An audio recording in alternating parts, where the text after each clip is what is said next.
नमस्कार, welcome to financial management classes. और financial management के तीसरे क्लास में फंक्शंस ऑफ फाइनेंशियल मैनेजमेंट की हम चर्चा करेंगे। फाइनेंशियल मैनेजमेंट इतना इम्पोर्टेंट है तो उसके फंक्शन क्या क्या है उसके बारे में हम देखेंगे।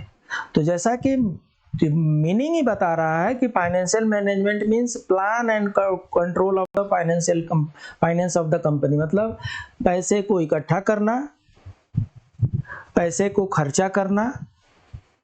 ये फाइनेंशियल मैनेजमेंट का दो मुख्य कार्य है। ये मोटा मोटी दो मुख्य कार्य है, इसके साथ बहुत से कार्य जुड़े हुए हैं। तो financial functions of financial management को हम दो तरीके से देखते हैं। एक तो एग्जीक्यूटिव फंक्शन देखते हैं। एग्जीक्यूटिव फंक्शन में क्या होगा? फाइनेंस का प्लानिंग होगा, ऑर्गेनाइजिंग होगा, डिसाइडिंग होगा, कंट्रोलिंग होगा, मैनेजिंग होगा, कोऑर्डिनेशन होगा, ये सब एग्जीक्यूटिव फंक्शन में आ जाएगा। और रूटीन फंक्शन में क्या होगा?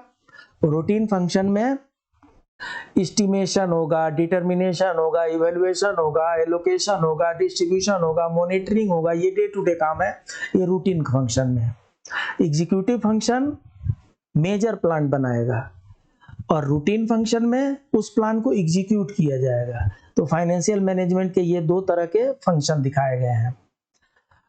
लंबे तौर पे अगर बात की जाए तो एक लंबा सा लिस्ट मिल जाता है। एस्टिमेटिंग कैपिटल रिक्वायरमेंट, वो उनका फंक्शन हो जाता है। Determining capital structure, estimating cash flow, investment decision, allocation of surplus, deciding additional finance, negotiating additional finance, checking the financial performance, ये सब जितना है ये फाइनेंशियल मैनेजमेंट का फंक्शन में आता है, उनके कार्य क्षेत्र में आता है। इसको एक एक करके थोड़ा बहुत हम समझ लेते हैं। डिसीजन एंड कंट्रोल जो होता है, financial manager shoulder the primary responsibility of making decision and controlling the finance through various techniques like financial forecasting, ratio analysis, profit and loss analysis. They prepare for potential threat, मतलब decision में ऐसा decision होगा जो risk को भी cover करेगा, forecasting भी करेगा, फाइनेंशियल प्लानिंग करेंगे। वो कैसे करेंगे? Decision making also spills into planning financial activities and resources. Managers use available resources information to gauge an organization's priority and needs. They also analyze the overall economic situation to plan budget and make decision accordingly. Financial planning में किस तरीके से हमें allocation करना है fund का, कहाँ पे क्या क्या हमें पैसे इकट्ठा करना है, कहां से पैसे आएंगे, वो फाइनेंशियल डिसीजन में होता है। रिसोर्स एलोकेशन, रिसोर्स एलोकेशन में क्या होगा? Financial resources are being utilized in appropriate way. जो कुछ भी आपने फाइनेंसिंग के द्वारा पैसे इकट्ठा किए, बजट इकट्ठा किए, फाइनेंस इकट्ठा किए हैं, उनका हम एलोकेशन करते हैं। मेजर मशीनरी में इतना खर्चा करेंगे, इक्विपमेंट में इतना खर्चा करेंगे, टूल्स में इतना खर्चा करेंगे, स्टाफिंग में इतना खर्चा करेंगे, day to day raw material के लिए इतना खर्चा करेंगे। ये सब आपको रिसोर्स एलोकेशन में डिसाइड किया जाता है। कैश फ्लो मैनेजमेंट, कुछ इस तरीके से आपको फंक्शन मैनेज करना है कि कैश फ्लो की कमी ना हो, कैश फ्लो बना रहे। कैश फ्लो बना रहना बहुत जरूरी है। पहले ही मैंने बताया, finance is the blood of the company. Circulatory system है, ये बंद हो जाएगा अगर कैश फ्लो बंद हुआ तो।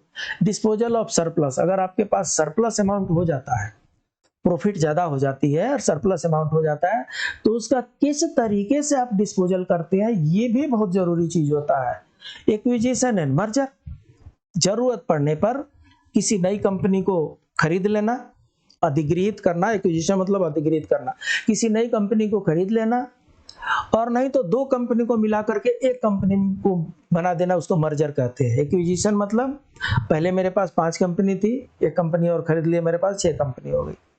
और मर्जर मतलब मेरे पास 5 कंपनी थी और उस एक कंपनी को लेकर के इसी में मैंने मर्ज कर दिया, तो रहे 5 के 5 ही। तो ये एक्विजिशन और मर्जर के अलग अलग बेनिफिट होते हैं, उसके अलग अलग फाइनेंशियल इफेक्ट होते हैं, उसको भी हमें ध्यान में रखना है। Capital budgeting, capital budgeting refers to the decision that involves investing in shares or bond, building new plants, purchasing new equipment among others। कहने का मतलब ये है कि कैपिटल बजटिंग में क्या होता है? ह्यूज इन्वेस्टमेंट होता है, उसमें कुछ शेयर में इन्वेस्ट करेंगे, कुछ बॉन्ड में इन्वेस्ट करेंगे, कुछ बिल्डिंग बनाएंगे, कुछ न्यू प्लांट लगाएंगे, कुछ न्यू इक्विपमेंट लगाएंगे। ये अलग अलग तरीके के कैपिटल बजटिंग होती है। तो इस तरीके से ये मुख्यतः जो है फाइनेंशियल मैनेजमेंट का काम है। ये कंटिन्यूअस है, ये ऑनगोइंग प्रोसेस, ये चलता ही रहता है।